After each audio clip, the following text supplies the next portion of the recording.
ചിലപ്പോഴൊക്കെ ചില ആളുകളെ കണ്ടിട്ട് എൻ്റെ കുട്ടികൾ ചോദിച്ചിരിക്കാം, എത്ര മനോഹരമായിട്ടാണ് ഇത്രയും വലിയ കാര്യങ്ങൾ ഇവർ ഓർത്തു വെക്കുന്നത്, ഇതുപോലൊക്കെ എനിക്ക് ഓർക്കാൻ കഴിഞ്ഞിരുന്നെങ്കിൽ എന്ന് പകൽ സ്വപ്നം കാണുന്ന ഒരുപാട് കുട്ടികളുണ്ട്.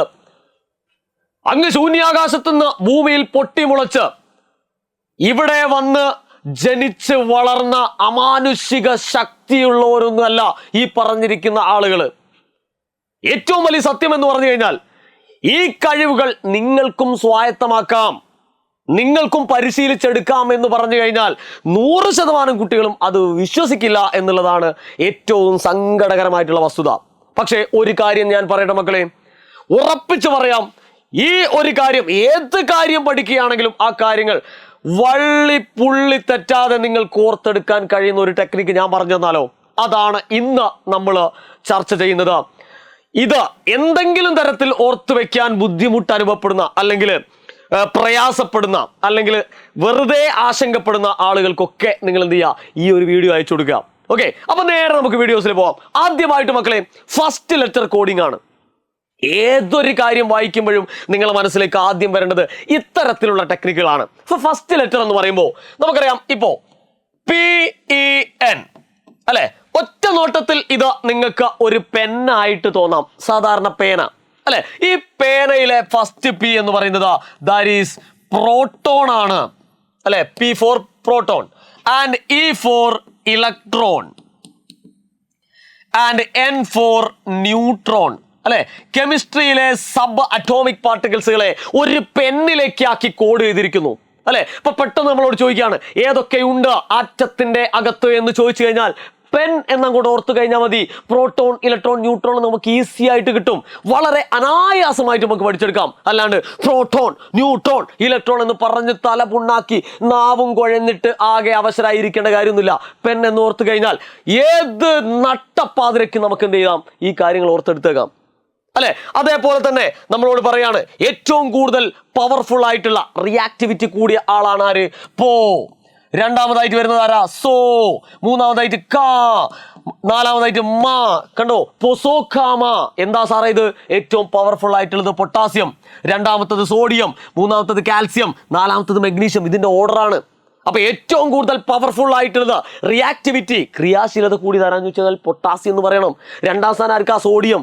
കണ്ടോ, ഇതിന്റെ ഓർഡറൊക്കെ. അല്ലാതെ നമ്മൾ പൊട്ടാസ്യം, സോഡിയം, കാൽസ്യം, മെഗ്നീഷ്യം പരീക്ഷകളിൽ ഇങ്ങോട്ട് പോകുമ്പോൾ പൊട്ടാസ്യം, കാൽസ്യം, സോഡിയം, മെഗ്നീഷ്യം എന്നൊക്കെ ആയി പോകും. പൊസോഖാമ എന്നങ്ങോട്ട് പഠിച്ചാൽ, പൊസോഖാമ എന്നങ്ങോട്ട് പഠിച്ചു കഴിഞ്ഞാൽ എന്തായി? ഇത് വളരെ കൃത്യമായിട്ട് അനായാസം നമുക്ക് എന്ത് ചെയ്യാൻ പറ്റും, ഓർത്തെടുക്കാൻ പറ്റും. ഏതൊരു കാര്യവും എന്ത് ചെയ്യുക, രസകരമായിട്ട് പഠിക്കുക, അനുഭവിച്ചു പഠിക്കുക എന്നുള്ളതാണ് മക്കളോട് പറയാനുള്ളത്. അല്ലാതെ എന്താണ് ഇത് പഠിക്കണമല്ലോ എന്ന് വിചാരിച്ചിട്ട് എന്ത് ചെയ്യരുത്, ഒരു കാരണവശാലും എന്ത് ചെയ്യരുത്, ഒരു കാര്യം പഠിക്കരുത്. അത് നമ്മുടെ ജീവിതത്തിൻ്റെ അല്ലെങ്കിൽ ലൈഫിൻ്റെ, നമ്മുടെ ദിനചര്യയുടെ ഒരു ഭാഗമാക്കി മാറ്റുക. ഏത് പഠിക്കുമ്പോഴും അതിൻ്റെ അകത്തുള്ള മുഴുവൻ കാര്യങ്ങളും എനിക്ക് ഉറപ്പായിട്ടും ഓർത്തെടുക്കാൻ കഴിയണം എന്നുള്ള ആത്മവിശ്വാസത്തിൽ തന്നെ നിങ്ങൾ എന്ത് ചെയ്യുക, ഏതൊരു കാര്യം വായിക്കാൻ ശ്രമിക്കുക. അതിന് വേണ്ടിയിട്ട് ഇത്തരത്തിലുള്ള കോഡുകൾ ഉപയോഗിക്കുക.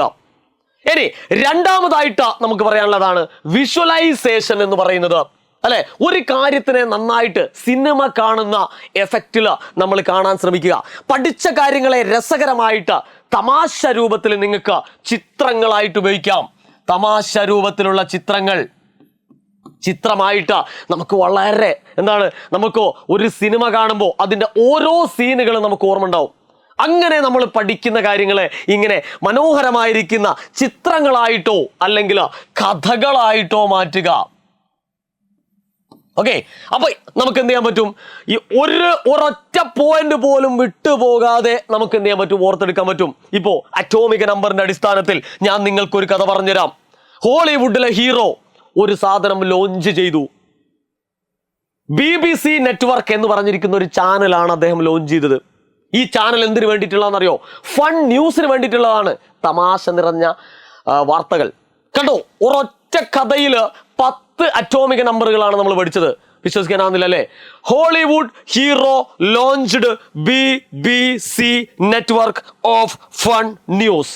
കണ്ടോ, Hollywood for hydrogen, hero for helium, launched for lithium ആണോ, hydrogen, helium, lithium, beryllium, boron, carbon, nitrogen, oxygen, fluorine, neon. ഇതാണ് പറഞ്ഞത് Hollywood hero launched BBC network of fun news. പഠിക്കുന്ന എത്ര വലിയ കാര്യമായിക്കോട്ടെ അതിനെ രസകരമായിട്ടുള്ള ചിത്രരൂപത്തിലോ അല്ലെങ്കിൽ എന്ത് ചെയ്യാം കഥകളുടെ രൂപത്തിലേക്കോ മാറ്റിക്കളയാം.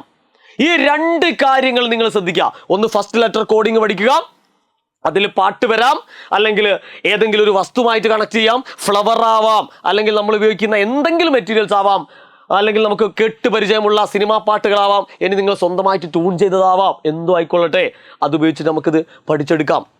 ഓക്കെ, രണ്ടാമതായിട്ട് വിഷ്വലൈസ് ചെയ്യുക. കറക്റ്റായിട്ട് നമ്മളിങ്ങനെ കാണുക, സീൻ ഇങ്ങനെ കാണുക, അല്ലെ. അപ്പുറത്തൊരു മരമുണ്ട്, ഇപ്പുറത്തെ മരത്തിന്റെ മുകളിൽ അല്ലെങ്കിൽ ചുവട്ടിൽ ആൽബർട്ട് ഐൻസ്റ്റീൻ ഉറങ്ങുന്നു, അല്ലെ. ആൽബർട്ട് ഐൻസ്റ്റീന്റെ ഇടയിലൂടെ ഐസക് ന്യൂട്ടൻ ഒരു സൈക്കിളും ഓടിച്ചു വരുന്നു. അപ്പോഴാണ് അപ്പുറത്ത് ആര് വന്നത്, റോബർട്ട് ബോയിൽ ഇരിക്കുന്നത്. കണ്ടോ, കറക്റ്റ് കണക്ട് ചെയ്തിട്ട് ഒരു ചിത്രമായിട്ടോ കഥയായിട്ടോ ഓർമ്മിക്കുക. ഈ 2 കാര്യങ്ങൾ ശ്രദ്ധിച്ചു കഴിഞ്ഞാൽ ഞാൻ വെല്ലുവിളിക്കുന്ന മക്കളെ, നിങ്ങൾ എത്ര വലിയ കാര്യം പഠിച്ചോ അതൊക്കെ നിങ്ങൾക്ക് വളരെ തെളിഞ്ഞ വെള്ളം പോലെ നിങ്ങൾക്ക് ഓർത്തെടുക്കാനും അത് കൃത്യമായിട്ട് പരീക്ഷയ്ക്ക് എഴുതാനും പറ്റും. ഇത്തരത്തിലുള്ള ടെക്നിക്കുകളൊക്കെ ആയിട്ട് ഇനിയും റിജു സാർ വരുന്നുണ്ട്. അപ്പോൾ എന്ത് ചെയ്യുക, ഞാൻ ആദ്യം പറഞ്ഞപ്പോൾ തന്നെ ഈ വീഡിയോ നിങ്ങളെ കൂട്ടുകാർക്കൊക്കെ നിങ്ങൾ അയച്ചു കൊടുക്കുക.